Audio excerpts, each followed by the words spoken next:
Hey there, fellow future thinkers. Welcome to another deep dive. Today, we're all about foresight. This is high risk, high uncertainty. And we've got a fascinating decision strategist named Brian Brisky to guide us. Plus, we've got this really cool visual tool that's way more memorable than any spreadsheet could ever be.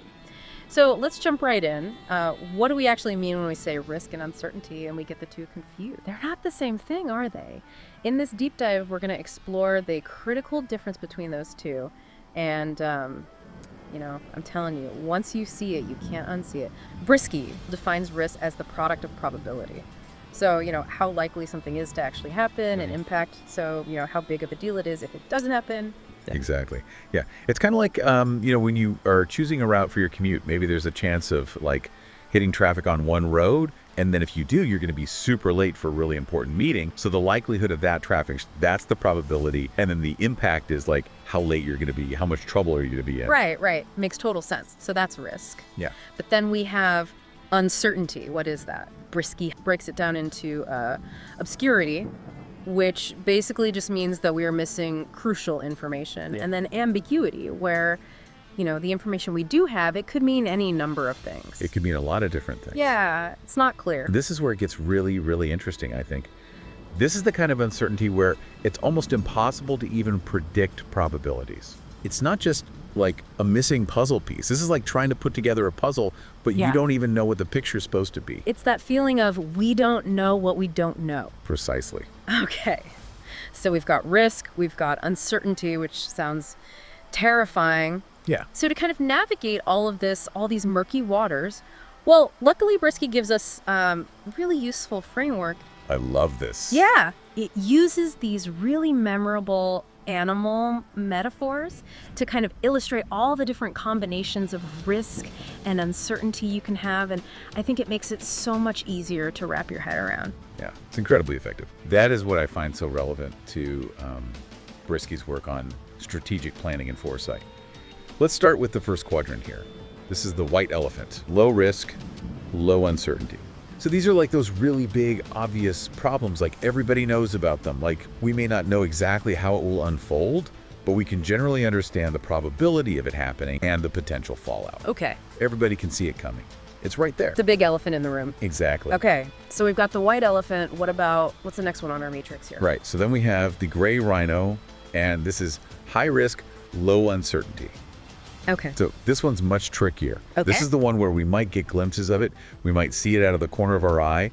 Think of something like the 2008 financial crisis, for example. Right. There were warning signs, right?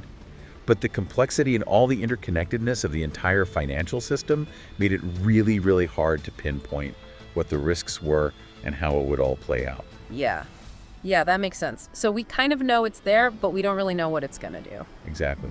And a lot of times we tend to just underestimate how dangerous these gray rhinos are.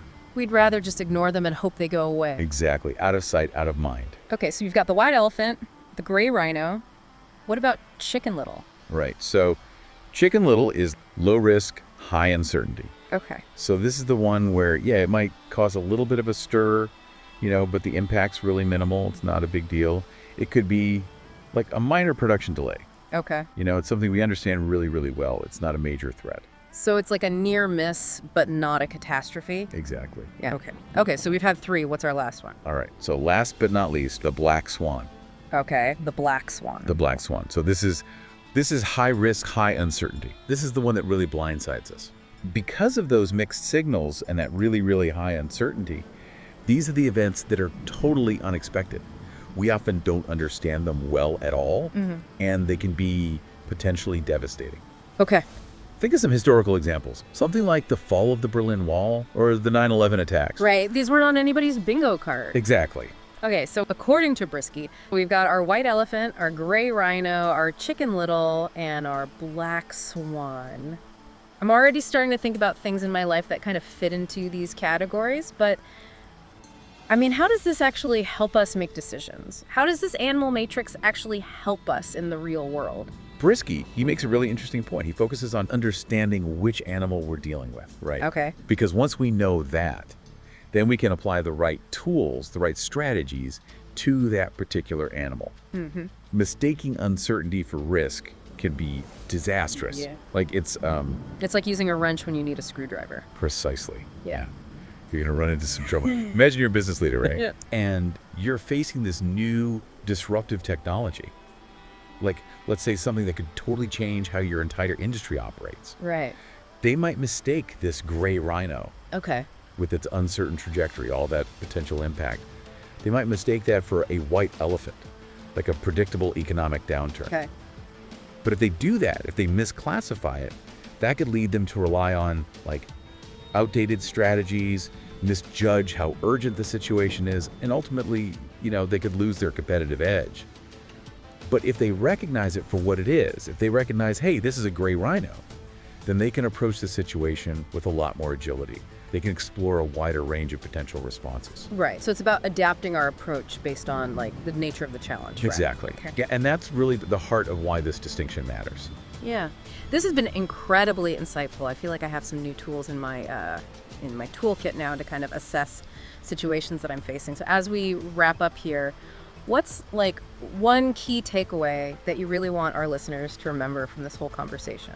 I think the most important thing is when you are facing challenges, whatever those challenges are in your life, ask yourself, is this a risk? Something that I can calculate, something that I can mitigate? Right. Or am I swimming in a sea of uncertainty? Right. And if so, which animal are you dealing with? Use that matrix. I love that. Yeah. Such a powerful tool. And, at the end of the day, it leads us to another one of Brisky's insights that correctly identifying the nature of the problem is the first step towards finding a solution. And that's all the time we have for today's deep dive into the world of foresight. We hope you found it insightful and maybe even a little inspiring. Until next time, everyone, you have the power to turn that foresight into action and to create positive change.